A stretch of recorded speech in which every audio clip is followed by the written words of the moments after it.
to your point, you're buying the business. So we're buying the SOPs. It's the quickest way I say to becoming a millionaire really is one through real estate, but two is buying $1 million business.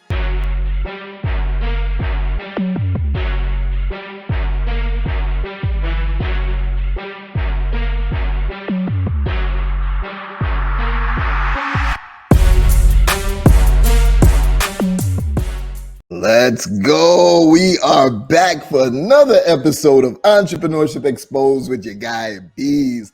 And I know, guys. I know I say this like all the time. I'm like, yo, I'm so super excited about this episode. I say it all the time because I love the guests that come on here. But I'm extra super excited about this episode today. As long as we have a great conversation about to happen with a young lady, Davonne Reaves, who's been doing amazing things. And she's already aware of business acquisition. So since we talk about entrepreneur strategies that you can get into, all with a twist of buying businesses, I don't even have to explain it to this lady. She knows what's up because she's already doing it. So welcome, Davonne Reaves. Thank you for being a guest on Entrepreneurship Exposed. Go ahead and introduce yourself. Tell the people a little bit more about yourself. Well, hello, everyone. My name is Davonne Reaves. I am the president and founder of the Vonne Group. We are a hotel consulting firm based out of Atlanta. I am also the co-owner of 3 hotels across 2 different states, and I'm the CEO of Vestor, which is a crowdfunding platform where you can raise capital for commercial real estate or invest in commercial real estate. But probably my favorite job of them all, I am a mom to a 3-year-old son. Hey, congratulations. I saw that when I was looking up your info too. I was like, well, I got 4. I got 5 to be honest, because that was my bonus. But yeah, it's quite a handful, but welcome to the club and enjoy. But yeah, amazing stuff. Do you emphasize the A, Davonne, more than Davonne? Yeah, I do, but my mom calls me the way you okay. Said. So that's my answer. I didn't, True. Well, not only do you co-own a major hotel property, you're the youngest to ever do that, youngest Black woman to ever do that in what? No, I got thrown. I'm the youngest to own 3. To own 3. Oh my goodness. Yeah, that is what's up. Yeah, I think I still hold that title. Yeah, I still hold it. Really? That is awesome. That is an inspiration to so many, right? To see that you could co-own a major hotel chain. Like, that's awesome. Yeah. So tell me, how did you even get into this? What made you say, yeah, I'm gonna go buy me a hotel? Well, my journey, I think a lot of people think it's like an overnight journey. So I actually started off as a front desk agent. So about 15 years ago. So I didn't know anything about hotel ownership. I didn't know anything about real estate. Didn't know anything about buying a business. I didn't know anything of that. My goal was to become a general manager, And so probably it was post-graduation, after I graduated from college, that I joined this organization called the American Hotel Lodging Association Under 30 Gateway. And from there, it's where I was connecting with people who, although they didn't look like me, but they inherited hotels. So they were like under the age of 30 owning hotels. And I'm like, oh my gosh, I didn't know you could do that. And so that's when the light bulb just went, woo, okay, I want to do it. And from there, I was just, I've always been a curious person, and I've always been a go-getter. And so from that moment, I was like, okay, this is it. I am getting my hotel. Nice. So would you, I'm going to assume, did you do the traditional acquisition route, like going through an SBA 7A loan, the acquisition loan? No, we didn't do that. So with the first with the first deal that I did on my own, because my experience, even though I started off as a front desk agent, like I mentioned before, there wasn't really a pathway or roadmap to hotel ownership. So I had to take a non-paid internship to get into hotel consulting. It was at a hotel consulting firm. And so in my mind, I'm thinking the best way or the fastest way to learn about hotel ownership is working for a firm that consults hotel owners. I mean, that's just what I thought at the time, right? Nice. So since I didn't have any operations experience, since I didn't have any like real estate or finance experience, or I didn't go to school for it, I took that. The only way that I could get in was through that non-paid internship. And so from there, they kept me on. I was there for about 3 months. I worked there in the morning, worked at the Hyatt at night. And then so this was non-paid, like, so this was after I graduated. Yeah. And so from there, I was there for about 2 years. They kept me on, and then from there I moved to Boston, and I worked for a large third-party hotel asset management firm. And so from there, that's how I learned about structuring deals. That's where I learned about, Okay, before you get to the episode, I just wanted to take another moment to say thank you to each and every one of you for supporting the channel.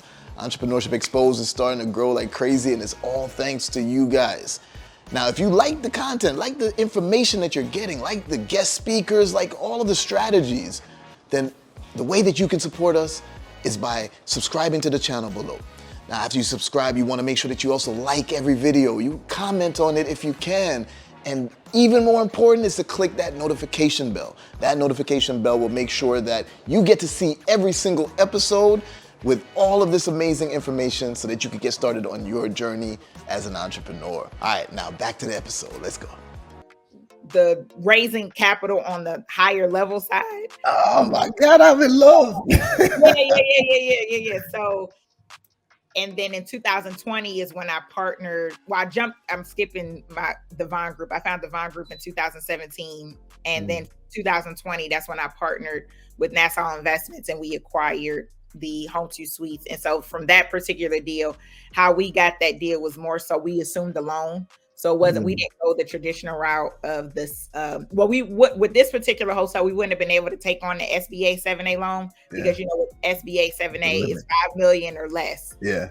And this deal in 2020, the 85 room Home 2 Suites was 8.3 million. So we wouldn't have been able to use the SBA loan for that. Oh yeah. You're just speaking my language. I love it.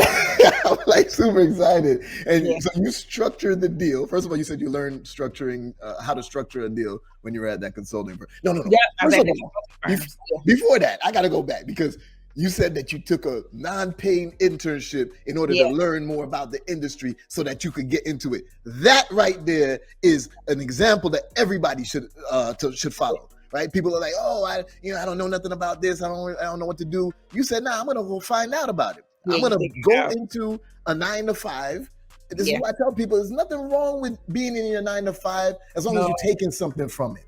No, right? It's nothing wrong with it. Yeah, I don't shame people who have a 9-to-5 because a lot of times people, they need to look at, for one, entrepreneurship is not for everyone.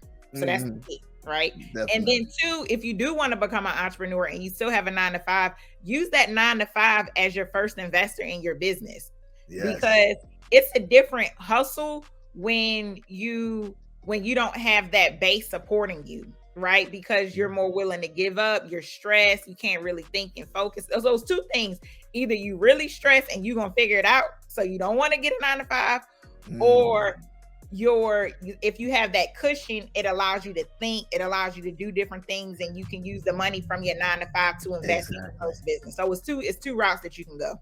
Exactly. And getting that knowledge from your 9-to-5, learning about SOPs, learning about the financial side of things, learning how to manage employees and teams. All of that's important when you make that transition into your entrepreneurial life. So Absolutely. Yeah, I love that you did that first, but now we got to get to you talking about how you structure the deal. Now, I'm known for LBOs, leverage buyouts. Okay. With LBO, I'm able to put the debt in the business in order for me to acquire it, right? So the business is paying for the acquisition rather than it coming out of my pocket. The seller still gets paid. It's just creative deal structuring. Now, things like different. Yeah, that's a little different for hotels because it's an operating business sitting on real estate. So you wouldn't be able to use that from a financing standpoint. Actually, I still do it. So this is what you could do, right? Because and how you're structuring a deal is going to include things like your owner note, the seller carry, the seller financing.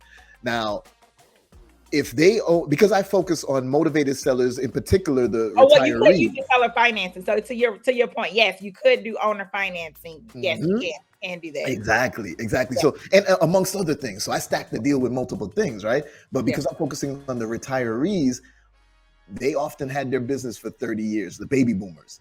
They're retiring this decade. They had their business for 30 plus years, and they probably paid off the real estate that the business that comes, with the business. So now for me to acquire from them, if I'm getting seller financing plus some of the other methods that I use to stack the deal, I don't have to go to the bank to get a mortgage on the property. I'm just paying the seller directly over time, and the business is actually paying the seller over time instead of myself. So can you tell us a little bit how you structured that first deal for you? So the first deal, we assumed the note. So that's I'm sure you nodding your head, so you understand that creative financing, where you come in, and if there's a existing debt and the seller needs to restructure it, so you can come in. And so we actually bought our hotels during COVID. So a lot of, as you all know, travel took a huge hit during COVID. And so a lot of hotels unfortunately had to give back the keys, meaning they had to give their hotels back to the bank. And you have some hotels who didn't want to do that. And so then you have people who have access to capital, or understand creative financing, can restructure it and take. Look at you getting excited. Every word you say, I'm like, yes. You're like, wait a minute, I'm about to give me a hotel. Let's go. I see it in your eyes, right? I got a surprise for you after. We'll talk about it later. Well, you done bought a hotel? I'll tell you later. Keep going. Okay, got it. Right. So that's how we structured, just high level, how we structured the first deal. And so from there, from the financing capital, we raised the capital privately through friends and family, but we didn't have to raise as much through it as a traditional route because of how we structured the deal by assuming a loan.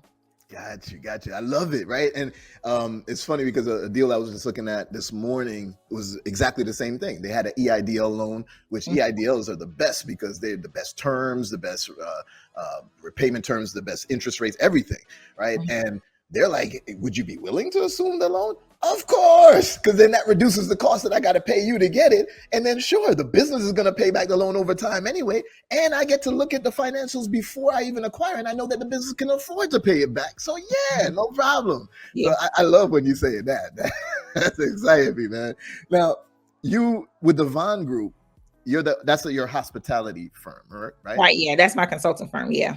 Okay. And you're also training aspiring hotel entrepreneurs in that group, or is that something else? Is that your? No, it's in the group. Yeah, it's in the group. So what I've done this past year, since can you believe it? 2022 is coming to an end. Can you believe it? Throughout the year, I had tours. I basically traveled across the country. It was sponsored by Choice Hotels and Wyndham Hotels. Travel and IHG. We traveled around the country talking about hotel ownership at hotels. Talking about buying, because hotels is a franchise, right? Yeah. So, which to your point, you're buying the business. So we're buying the SOPs. It's the quickest way I say to becoming a millionaire. Really, is one, through real estate, but two is buying $1 million business. Exactly. So hotels are typically $1 million business, right? Exactly. So you're buying cash flow. There you go. You're buying the cash flow, right? And so. And you're buying, and the lucrative thing about hotels is not only are you buying the cash flow, but you're buying the real estate as well. So you're buying the real estate and you're buying the business, right? Yeah. So we went across the country. We went to Houston, we went to New York, we went to Atlanta. We were in Atlanta, which I'm based out of Atlanta. We just got back from Napa Valley. We went to Chicago, and so you have Wyndham talking about their program. So Wyndham and Choice. They have Wyndham has a program called Women Own a Room, where it's dedicated to increase the women hotel owners. And then they recently launched the Bold Black Owners Lodging Developers, where they want to increase the percentage of Black hotel owners. And then Choice, they were the first. They have their emerging market. So I worked with them because they have programs dedicated to minorities to increase the percentage. So they talked about what to look for, but what to expect working with them, right? What the franchise fees, the application process, all that fun stuff, becoming a franchisee of either Choice or Wyndham. Yeah. So, ironically, I stay away from franchises, right? But I tell everybody, just because I do doesn't mean that they're bad. I just stay away from them because of the type of acquisitions I'm doing. I just want to, franchises tend to have more rules than I'm willing to deal with, right? Yeah. But it doesn't mean they're bad. Magic Johnson became a billionaire from franchises, right? Rick Ross is all into franchises. There's nothing wrong with it. You just got to master that niche within mergers and acquisitions overall. I'm not that creative, so I have to do franchises because my brain doesn't think it does. So I have to get a franchise. So I want something that's already, you hear the SOP, that's what you need to do. Yeah. Go from there. Now, Vestor, which is my newest entity, that's not a franchise. I'm creating that from scratch. Nice. So there's not a roadmap. I keep finding stuff. There's no roadmap, right? Yeah. So there's no roadmap. I just thought about that. So it's no like workbook or anything, or, for what I'm doing when it comes to Vestor. Vestor is a crowdfunding platform. So, Beez, let's say you wanted to get your hotel, right? Yeah. You want to get your hotel, and you need because it sounds like you're really good with creative finances. So you structured the deal, but you still need $3 million to close it, right? Yeah. And so you like, you know what? I've exhausted my friends and family and my other ways to get capital, and I don't want to use all of my capital. So you'll put the deal on a platform, which is Vestor. And so basically I'm connecting you, the sponsor, with investors to invest in your deal. You set the minimum, you set how much you need. They're your investors. We don't take any equity out your deal. We just take our fee, and think of us as an additional marketing arm. Oh, listen, Davonne, I'm about to push that platform like you wouldn't believe, because I got a community called the BBI. You can see right there. Business Builders Institute. That's why I share my knowledge on what I've been doing, on how I've been executing acquisitions, how I've been doing the LBOs. But then it's also an investment club. We actually invest on things together. The nightclub I told you about, I got a couple of members of the BBI that's coming in on it together. Right. So that's the vanity project. Why I say that is because it's cool to be like, oh yeah, I own a nightclub, right? But it's not so cool and fun to be like, yeah, I own a pest control company. You know what I'm saying? I don't think you're gonna give me your number. I like stuff that make, look, I'm looking into daycares. I'm about to get a funeral home. There we go.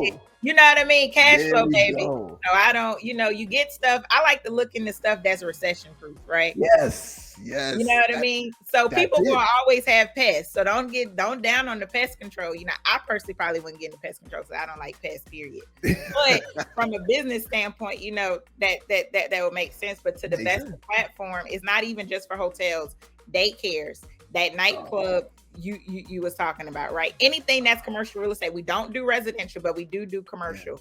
So if you need to buy some land to develop a project, you can. If you need to buy some land to develop a subdivision, you can, because it's commercial real estate. Oh, you got me crying. I love it. This is awesome, Davonne. We're gonna become best friends going forward. I can see that because there's so much to talk about. Now, let me tell you something that I found. So, like I mentioned, hold on, let's see, where is it? Okay, I can't say where the city or nothing, but I found a boutique hotel. Okay, just asking 1.1 million, grossing 1.7, and keeping their SDE is 511. So over $500,000 profit that they're keeping each year, grossing 1.7. That profit margin decent, but for asking price of just 1.1, definitely. It's a 45 unit hotel. Let's see what else they say that I could say online. Leased. Oh, the property. They own the property. You could lease from them with an option to buy later on. So if you don't want to get the actual real estate itself, but you just want the business of it first, and then you could get the real estate later on when real estate prices drop a little bit during this little recession that we're going through. Right. I think it's a really great opportunity. I saw this just today. I think it's an excellent opportunity, but I like to poke holes, right? Because, and you want to do that, right? You want to poke holes. Mm-hmm. So their asking price is 1.1 million, but their revenues is 1.7. Yeah, their top line revenue is 1.7. So they're doing a 2x multiple. Because, I see that. Yeah, 2x multiple.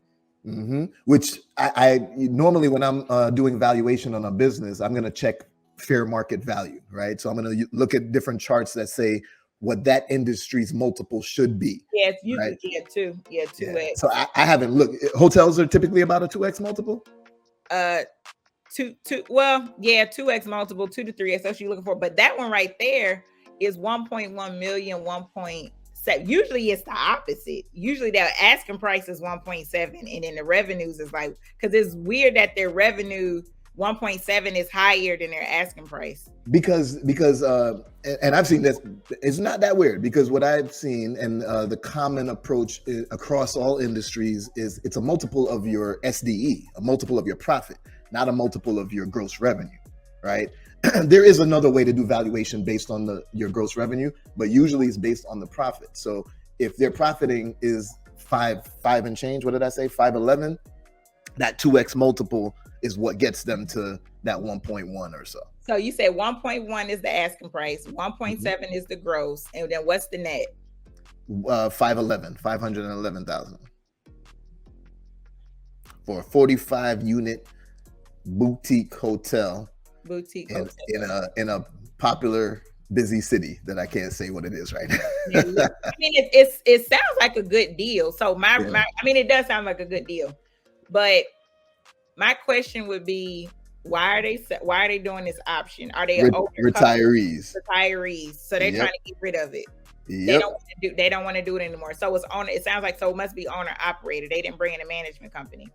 It's said. Well, I just got the listing and just contacted the broker, so I have not confirmed all of that. I haven't gotten the SIM yet, this confidential information memorandum, which is the business summary.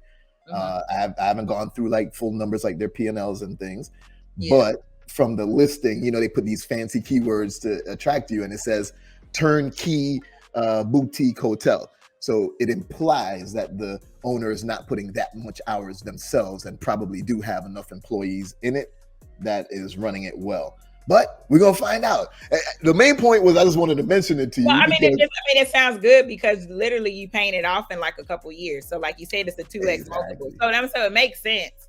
But like, if I'm just thinking, like, what else? What other options are there? Is it a restaurant inside? Because you said it's a boutique. I don't know the full details. That was only the overall summary on the list. No, I mean, but it sounds good.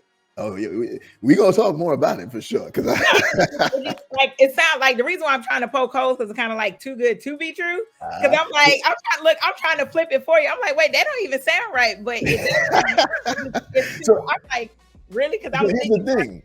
Here's the thing, and I'm gonna give away a little secret to the public.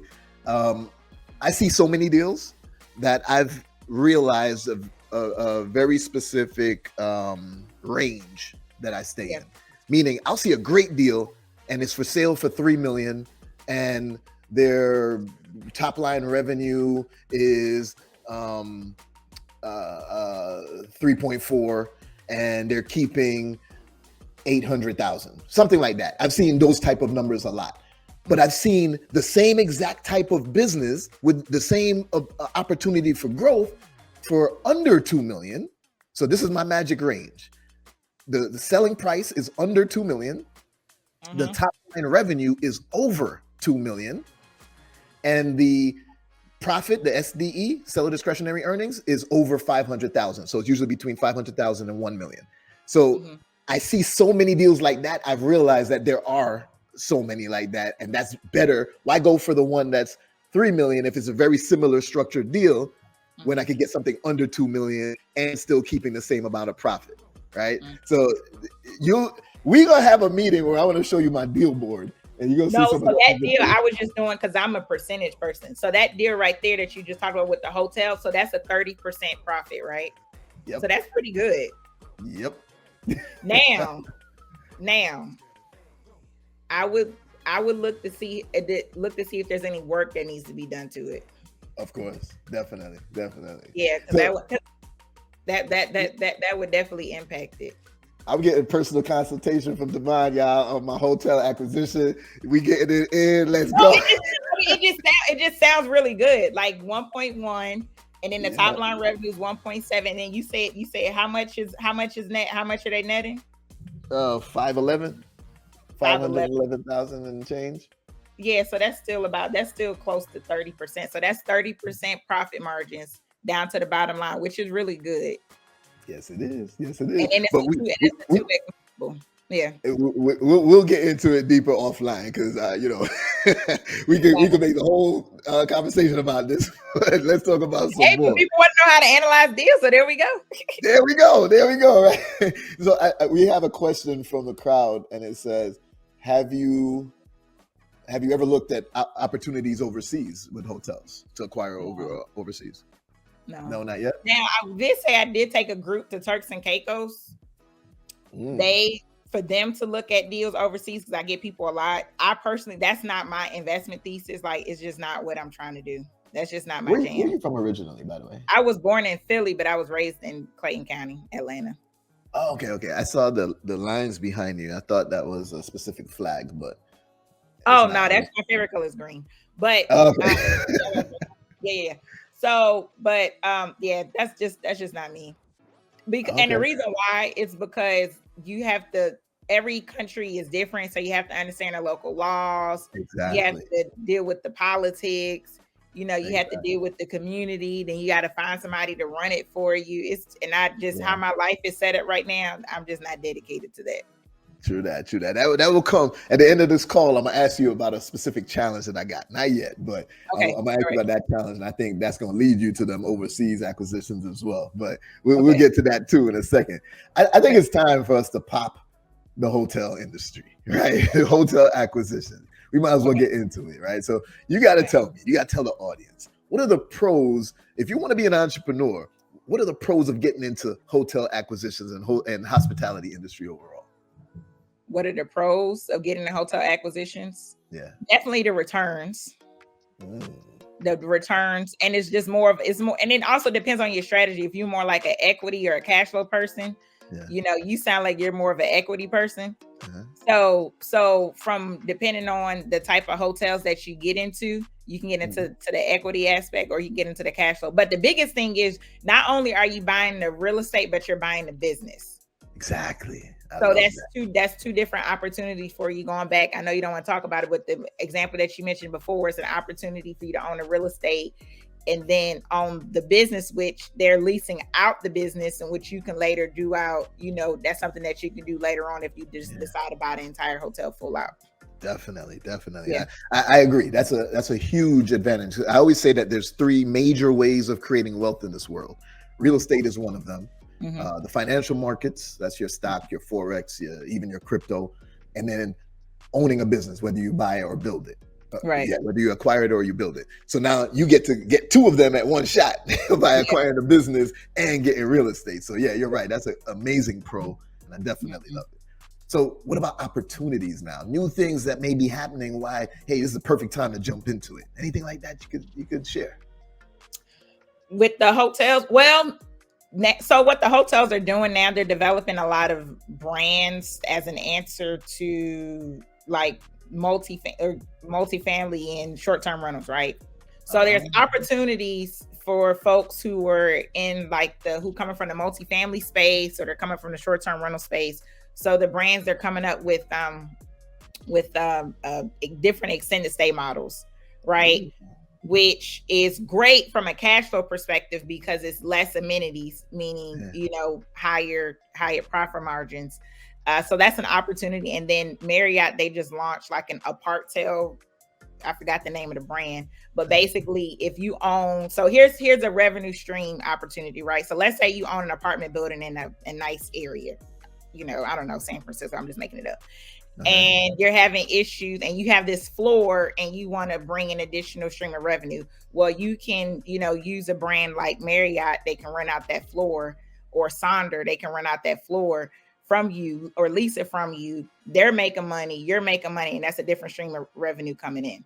So that's an opportunity. So that's a new business model. Yeah. I love it. So many people have been focused on the short-term rentals, going through Airbnb and this type of stuff. And now there's been, and you said you're in Atlanta. I know Atlanta was one of the first places where they had that new law that said you can only have like 2 Airbnb. And you had to live in one. Like you had to live, you had to live in it, and then you just had to have one other investment property. So a lot of people in their business model, all they had was short-term rentals, or they were doing Airbnb arbitrage. Yes. So, which I'm on the fence about that because I believe in ownership, Agreed. So, I agree. yeah, you know what I mean? So, or you want to build something that you can sell. Yes. And that's a perfect transition for people who are being faced with those new roadblocks in the short-term rental industry to now, hey, why not go fully into it by acquiring a hotel? Right. So yeah, I love that. And one last question I see that from the crowd right here, it says, is there a difference in extended stay versus timeshares? And if you own a timeshare property, is there opportunity to use that property to create cash flow? I'm not that familiar with timeshares, but I will say with extended stay versus timeshares. So timeshares like you own a portion of it, like you pay into, and then you own it essentially, and then you can come, use it, during a certain time frame. Extended stay is a different model. Because for one, it's a hotel, you lease it, it's still a nightly lease. Yeah. The lease can be from, one night all the way up to a year or 2 years. And so that's but you can't sublease it. And timeshares, I don't know if you can really, because really it's during your time frame or a certain time frame. So you're like sharing that space with a whole bunch of other people.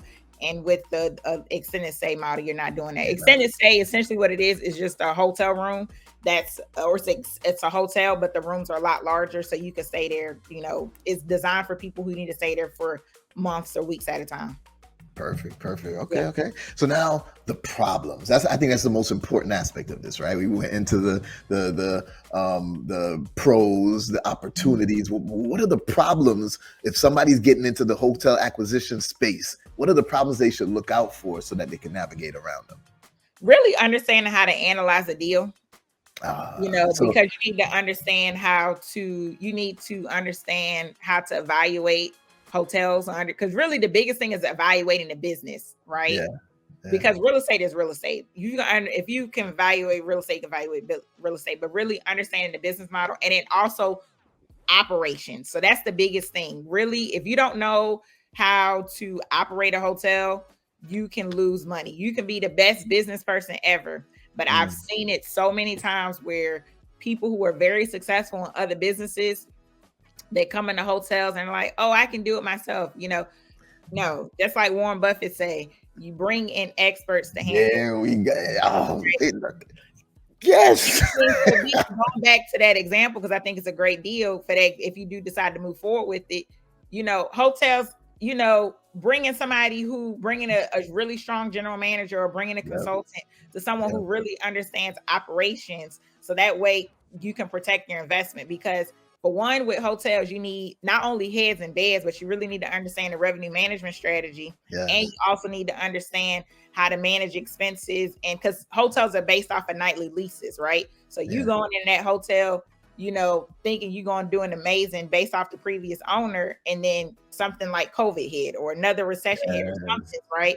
And if you don't know how to operate it, or if you don't know how to bring the guests back, or if you don't know how to manage expenses or really, understand your property, then you can lose money. 100%. I love that. And, another thing that I say a lot is 25% of a watermelon is better than 100% of a grape, right? Right. And I think when you're in the acquisition space, you got to have that mindset, right? Because I'm perfectly fine bringing in a CEO or some sort of COO that's going to manage. They have that hospitality experience. They're going to manage the day-to-day and all the teams and such. And I stay back as a high-level strategy person and an investor reviewing quarterly earnings. Or like you're an asset manager, right? Exactly. Exactly. You're asking the tough questions. Hey, I'm contracting you out. I'm giving you a percentage of my revenues to manage my day-to-day operations. Now, since this is my asset, nobody's going to take care of my asset like me. So I'm going to ask these tough questions to see if you're really protecting my investment. If you're not doing that, then guess what? You got to go and I got to bring in somebody else. Exactly. What source? I'd love for a quick gem from you, a quick insight into that realm. What source would you use to find a good operator that you would hire in your hotel once you acquire a new one? Well, actually, that's my expertise, to be quite honest. So I'm good. I'm really good at building teams. That's just become my thing. And I'm really good at connecting. And so what you should look for, and this is just for any business, right? Yeah. Regardless if it's a hotel or not, when you want somebody to operate, they need to operate something similar, right? Mm-hmm. So if you're coming from the multifamily space and you love your property management company and you're like, hey, I just bought this hotel, can you manage it? If they're honest with themselves, they're going to say no. Yeah. They're going to be like, no, that's not my space. You need to find somebody. If they're opportunistic, they'll be like, hey, we'll figure it out. They're going to say yes. You don't want to do that because it's the blind leading the blind, right? You don't know what to do. They don't know what to do, right? So how to pick the right people for your team or for your asset is find somebody who understands that market. Yeah. Find someone who understands that business model. So for example, if you have a business in New York City and you have a business in Oklahoma City, those are two different markets. Yep. Those are two different structures. It's two, even if it's the same brand, it could be the same home. So I have a home 2 suites in El Reno, Oklahoma, right? Mm-hmm. When we're looking for management companies, if the management companies, they only manage hotels in New York City, they're not going to understand El Reno. It's two different guests. Even though it's the same brand, we're not attracting the same guests because the person that's traveling to New York City, they're traveling to New York City for a reason. They're not, they're probably not traveling for El Reno. They're going there for a specific reason. So you have to work with the company who knows how to attract that target customer, to get them to come back, to get them to stay, to bring business, to really understand that market and how to get in there. So that's what you do when you work with the management company. There you go. They got to understand the mind of the customer, of the actual target ideal customer profile. So yeah, I love that. Now, that leads me to what I mentioned before. So I got this challenge coming up. It's called the $1 Trillion Table Challenge. Okay. Now, I want, at the end of this decade, I want to sit in a room at a table, hopefully with people that look like us. And we have $1 trillion AUM, assets under management. I like that goal. That goal bigger than mine. I like it. You feel me? And it's, there's going to be people who's like, $1 trillion, you crazy? That's too much. No, it is not. It's not. Thank you, Davonne. That's what I'm saying. They thinking too small. When you think big, thinking too small. You gotta think big. You gotta think big. I like to say dream big or dream bigger, right? Right. No, I got that from where people would say, go hard or go home. And I was like, no, I'm not gonna go home. I'm gonna go hard or go harder. So then I changed it to dream big or dream bigger. Because a lot of times when I'm talking about the things I'm doing, people are like, wow, that's crazy. That's above me. I can't do it. I'm like, no, it's not. I'm not nobody special. I didn't make this stuff up myself. This has been going on for generations. So anyone could do it if you dream big or dream bigger, but then you got to execute. You have to execute it. I had so many dreams so long ago and I didn't execute it, right? And so once I started and I said, you know what? God placed this in me. And I said, you know what? I'm going to turn my passion into a purpose. Right. And so, and sometimes people, they think I dream too big. And sometimes I don't tell them my dreams because it's not meant for them. They'll just see it when it happens. Right. And so, and sometimes people, they can't handle it because they mind can't comprehend to think big. They mind can't wrap their brain around it. So they'll try to stop you and limit you. You see how when you said $1 trillion table challenge, I got excited. I said, whoa, I ain't never heard that before. You didn't say billion, you said trillion. So now you done took me, and I think I dream big. I didn't met somebody who dreamed bigger than me. Like I didn't think that was possible, right? And so, but you have to surround yourself. That's why you built that community, and people who tap into it, they want to dream big. Because I realized sometimes when you're around people and they don't think as big as you, I'm not saying that you're better. It's just y'all just on different levels. Exactly. And it doesn't challenge you, it doesn't motivate you, and sometimes you get stuck in where you feel you talk yourself out of it, or people talk yourself out of it. Definitely. I got so many people I want to introduce you to. Like my mind is rolling with all types of stuff. Like, I'm loving this $1 trillion table challenge. I'm like, get it. So and that's the question. I don't even need to ask you, but you will be at that table. Man, are you kidding? You be at that table. Let's go. I love it. That seat gonna have my name on it. What you talking about? There we go. What's the deadline? What's my deadline? You know, I like a challenge. So what? 7 years. End of this decade. That's plenty of time. Listen, with some of the acquisition strategies that I'm shifting into next year, I'm not tooting my own horn, but my goal is that 100 million in AUM by the end of next year. So if I get that, I can see in 7 years I'm 10xing it. I'm multiplying it. It's not just 100 million each year. I'm gonna keep growing because now I have more assets under management to do more with, for more investments, to attract more people, everything. So it's entirely possible for me to get to 1 billion. I want others getting there too. So we have accumulated 1 trillion. Trying to get to 1 billion. You said it. I mean, like, my mind is blown. Like, this is crazy. We could make it happen. That's the way. A friend of mine, he was, and let me know if you could hear the noise in the background now, because they started up outside. Okay, you're good. A friend of mine, he was at a mastermind in Costa Rica, and he was speaking with what's his name? Al Harrington, I forget the guy's name, from Shark Tank, one of the previous original sharks. And he asked him, he was like, "What's the way to get to $1 billion?" And Mr. Harrington was like, "Oh, no doubt about it. You got to acquire businesses." And he was like, "Damn, Beez been telling me that. I got to go back and do it now, because that is the way to truly jump ahead. That's what the truly wealthy do. That's what the billionaires done. They build businesses. Exactly. But the thing is, not only do you have to build businesses to sell, right? So the business that I'm building it to sell. Like, that's my end game. I don't have any attachment. I'm gonna keep this baby forever. No, this thing is gonna get sold, right? Yep. Or we're gonna buy, or we're gonna acquire. Either we're gonna sell it, or we're gonna acquire other busises. Like, that's the mindset that I have to help it to grow. Exactly. So one last thing I want to say is, I've having a lot of conversations with people. I speak to everybody. I speak to the average person, right? Sometimes people think they're going to assume that I'm more so speaking to the Black community because I'm part of the Black community. So I talk to us a lot, but it's not just about Black versus white or anything. It's about the average versus the ultra wealthy. And I'm just showing the average man or woman that, hey, there is a way to do it. I never thought that I could get to being a billionaire, but I got that whole path to it right now, and it's working and it's proven. I don't have my books next to me, but one of my favorite books, I want you to read it if you haven't. It's called "Why Should White Guys Have All the Fun?" It's the story of Reginald Lewis. Oh, you know what? People have been telling me to read that book forever. I need to read it.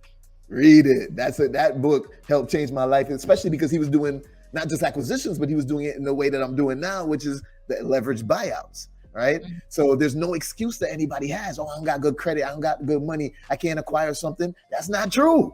These are just ways to creatively structure the deal, and you can get in and start acquiring. Yeah. So here's the thing. A lot of people will say, the hardships that the Black community has or has had for generations. And, we talk about reparations, and then we talk about we ain't get the 40 acres and a mule. But guess what? Those who did get that 40 acres and a mule back then, they're retiring now and selling their businesses because otherwise they're just going to shut down. Their kids don't want it. So I'm getting that 40 acre and a mule a different way. I'm getting it now by learning a skill like acquisitions through LBOs, so I could go and get this business. There's one that me and one of my partners, who's also my attorney, we were looking at for a while, didn't go through, but it was 102 years old. The brand itself was 102 years old. The current owner owned it for like 20 something years because he took it over from the previous people, but you get the brand. A strong brand, cash flow immediately, and everything. You can't beat that, So I'm excited about this overall. I'm always smiling. And then meeting someone like you who's doing it in another path and going down the hotel aspect of it, I love it. it. We have to connect way more. I just shut down my weekly meetings with my community. We're taking off for December. Right. Everybody needs to recoup and spend time with the family. But as soon as we back in January, I got to get you on there too. You got to come and share your story there because you would inspire so many people on what you're doing. And Man, we got to, by I like then what you and I probably gonna talk about that other hotel acquisition too. So who Oh, knows hey, where we I go. can help you build your team. I can introduce you to the lawyers you need. You need the operators, because you just need a really good, need a really good general manager and a really good director of sales and marketing. And you're buying something that they already have the guests, the community. Man, please, yeah, we'll talk. All right. That's what's up. Well, Davonne, we got to stop there, because if I don't, I'm going to keep going. I'm going to keep laughing and smiling. And I'm going to be like, hey, what about this and all of that? But this has been an amazing call. And the reason I want to stop here is because I want to have you back on again in the future so we can continue this and show people what happened after this discussion, because I know some great things will happen. So, Davonne, thank you so much for being a guest on Entrepreneurship Exposed. Tell the people where they can find you. Where's the best way to get in touch with you? Yes, you can find me. I'm on Instagram at Davonne Reaves. I am also on LinkedIn, and I am on Facebook, the Vonne Group. And then you can also go to Vestor. Let me put it in the chat. Vestor.com. VESTERR.com to learn how you can invest in the different commercial real estate opportunities, or you can raise capital for it. Let's get it. We'll make sure we have that down in the description so everybody can tap in with you. Davonne, thank you again so much. Everybody in the audience, this was an amazing episode. Listen, make sure y'all tap in with Davonne. Also, make sure that you are subscribed and turn on the notification bell on YouTube, on all podcast platforms, so that you don't miss episodes like this. You don't miss amazing people like Davonne. And we're going to continue bringing all of that game to you. Let's go. Davonne, thank you again. Much love, and we'll talk very soon.